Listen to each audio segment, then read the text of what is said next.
తోడే లేకుండా నే బ్రతకాలేనయ్యా, తోడే లేకుండా నే బ్రతకాలేనయ్యా. రాజాని సన్నిధిలోనే ఉంటానయ్యా, మనసారా ఆరాధిస్తూ బ్రతికేస్తానయ్యా. నీ సన్నిధానములో సంపూర్ణ సంతోషం ఆరాధించుకునే విలువైన అవకాశం.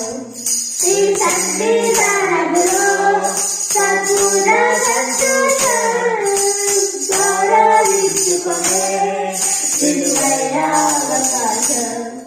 కోల్పోయిన